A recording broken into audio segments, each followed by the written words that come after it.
Hey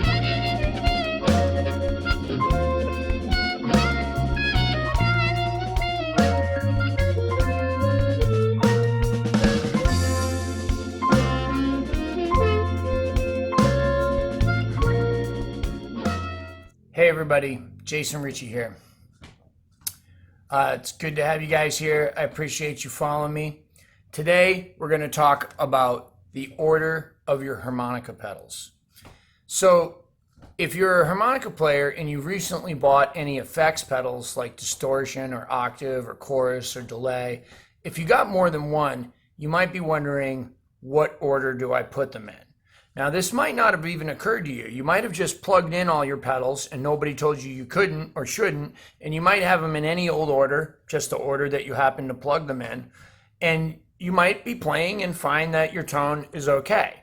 But it's worth an experiment to see that if changing the order of your pedals could improve your tone. I've found over the years, as I work with pedals, that the order that I have my pedals in drastically changes the way my amp sounds.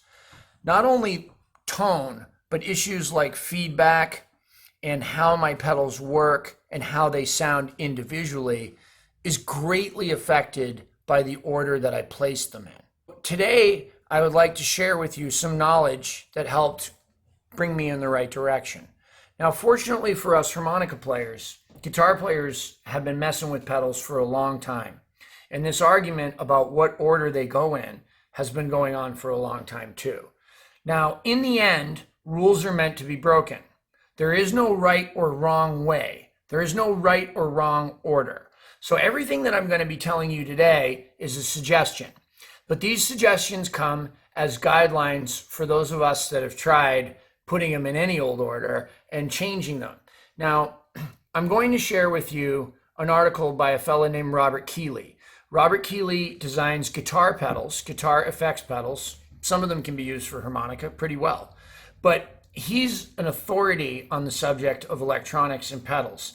And he wrote an article a while ago called Order of Pedals, using an acronym: which chain of effect pedals makes life easier?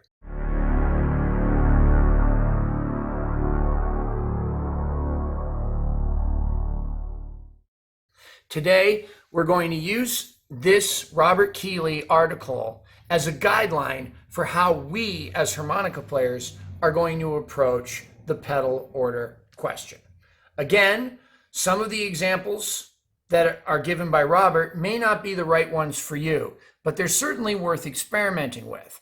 They weren't the right ones for me, and I deviate from some of the things that Robert suggests. However, we're going to discuss that as we get into it. Let's take a look at the article. Here we have Order of Pedals. I found it by Googling which chain of effects pedals makes life easy. Page 1 of 1. Which stands for wah-wah. Chain stands for compressor. O stands for overdrive. That would also be distortion or preamp. EQ stands for effect. Pitch stands for pedals. Modulation stands for make. Level for life, echo, easy. Which chain of effects pedals makes life easy? So the first one given is the wah-wah pedal. Now, for harmonica, I actually don't agree with this, but it's worth checking out.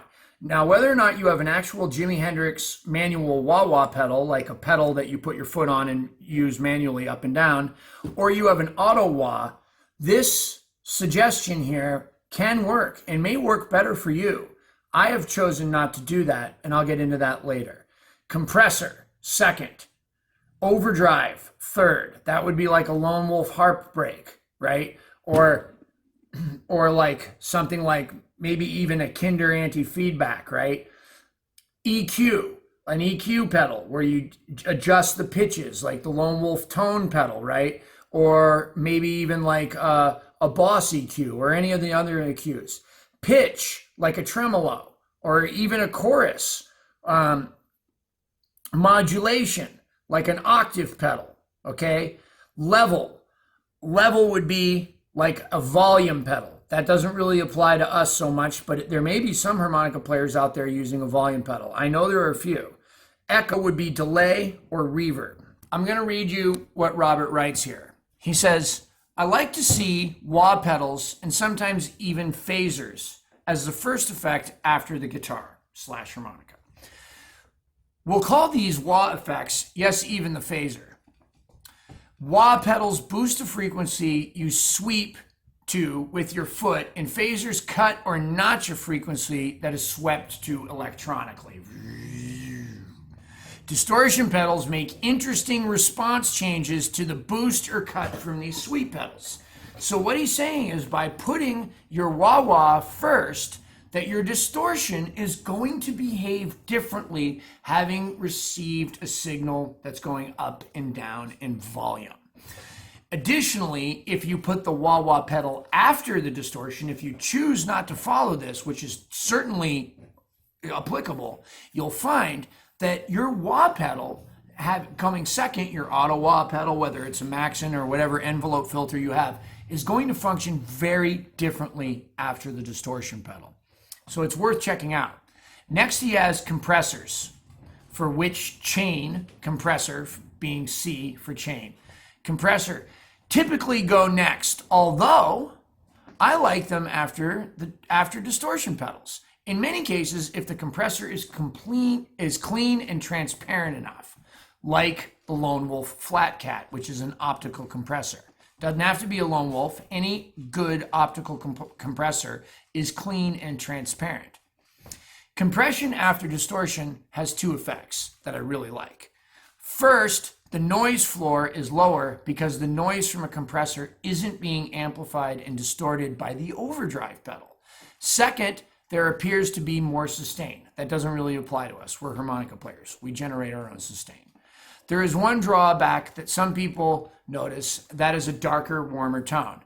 If you're a harmonica player, a darker, warmer tone does not sound like a drawback. Some folks might prefer a more conventional, brighter tone. Okay. I personally put my compressor after my overdrive. That's different than what Robert Keely suggests. But I like to keep this guideline in mind before I change it. Next up, equalizer. Equalizer pedals can go next. They are commonly used for a boost pedal if they can be turned on and off, or used to shape the tone of the distortion pedal. Okay, so what he's saying here is that he likes the way his equalizers work better after distortion because he can then shape the distortion with the equalizer.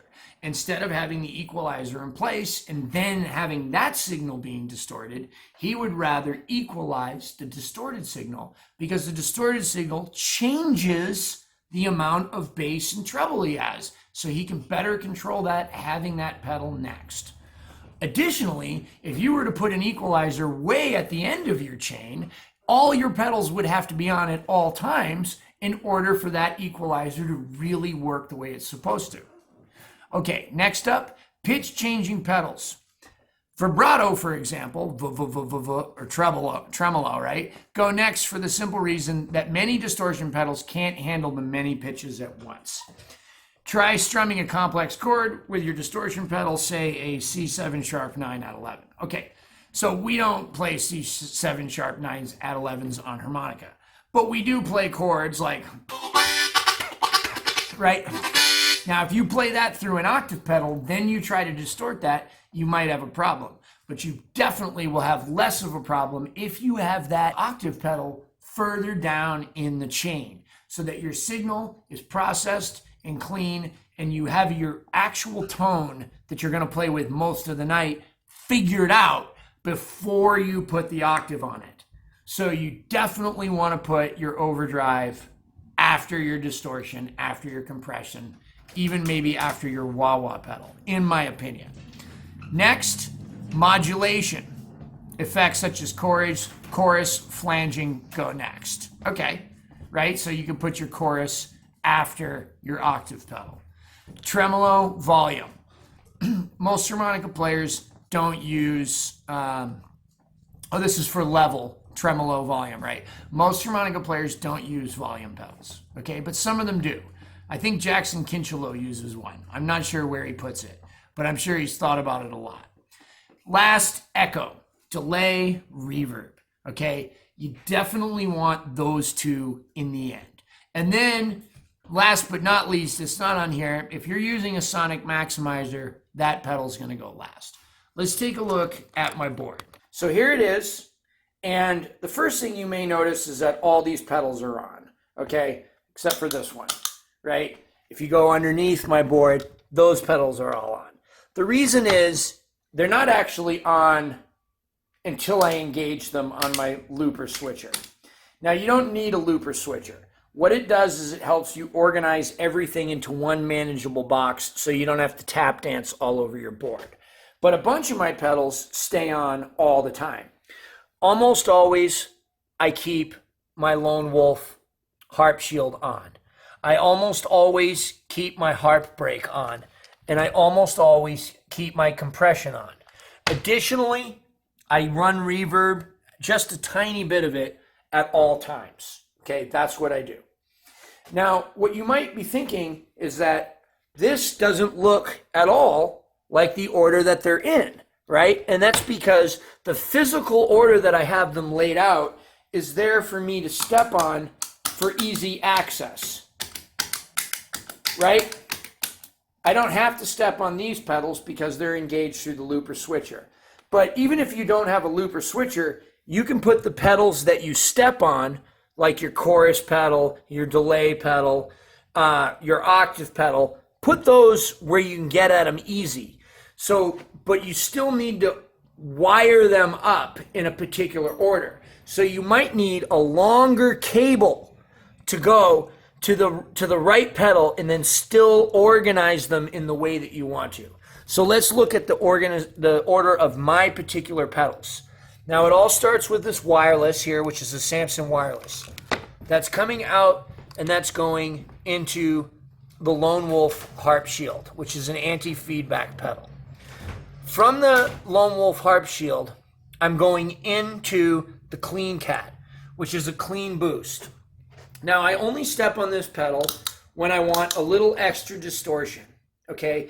And I choose to run that before the pedal I'm running into next, which is the harp brake. This pedal stays on. Again, it stays on. It creates the majority of my preamp tone.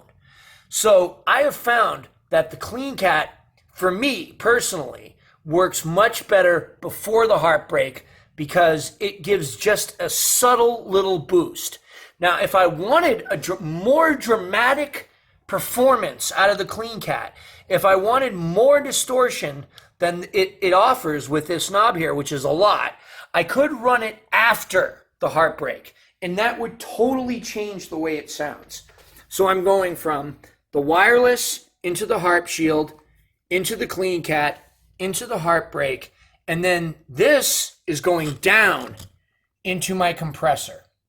So what I'm doing is I'm fighting feedback with my gate, and then I have the option of adding a little distortion extra, which already exists here, and then I'm compressing that signal.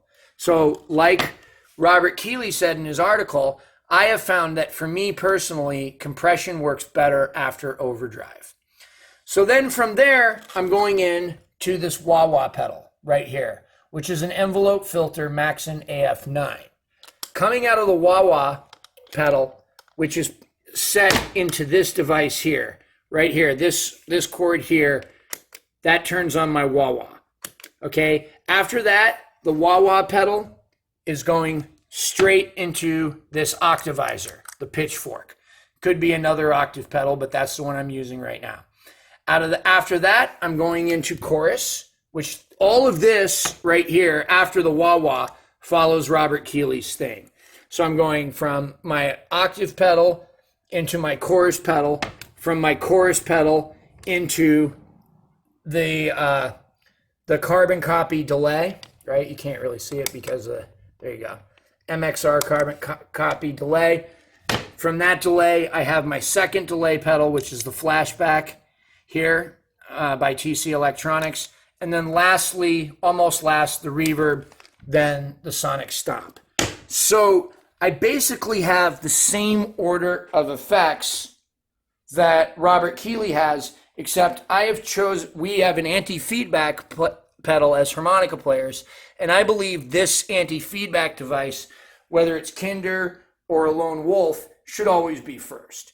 Then we have overdrive, then we have compression, and then everything else is exactly the way Keeley described it. I've tried this in a variety of different ways, and this is the way I found out best. Why don't we hear the board as it is? Probably ready to do that. I'll put in the wah-wah. I'm adding wah-wah. I'm adding the octave. I'll add a little bit of lone wolf chorus, and I'll add some TC Electronics delay.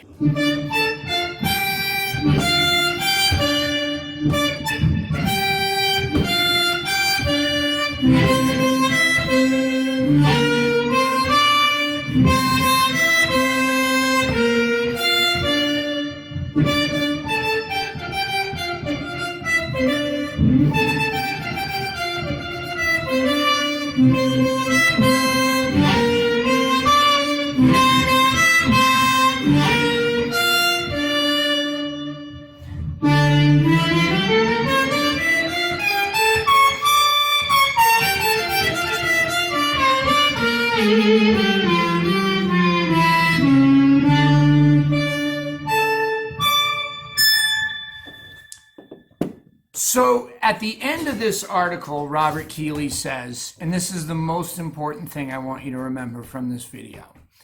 He says, hey, look, he says, here are the guidelines. Here are what works best for a lot of guys, but this is what he writes. Note, these rules, unquote, are meant to be broken. Use what sounds best in your rig. So try my advice today. See if it makes an improvement. Try the compression first. Try the envelope filter or the wah-wah first. Change it out. I don't recommend putting your anti-feedback pedal anywhere but first. I don't recommend putting your sonic stomp anywhere but last. The rest of this stuff, you can mess with it. See how it works. See what works best for you. And I hope in some way or another, this video will improve your tone. Thanks a lot, guys. Subscribe to my channel. Lots of other videos. I have a Patreon site. If you like what you're seeing, if you'd like to help me and inspire me to keep making videos, you can sign up to my Patreon. If not, that's totally cool. Leave a comment. If you have an order of effects pedals that's working better for you, by all means, comment below. Let me know. Maybe I'll try it. Maybe it'll work better for me too. Thank you so much, YouTube. Talk to you.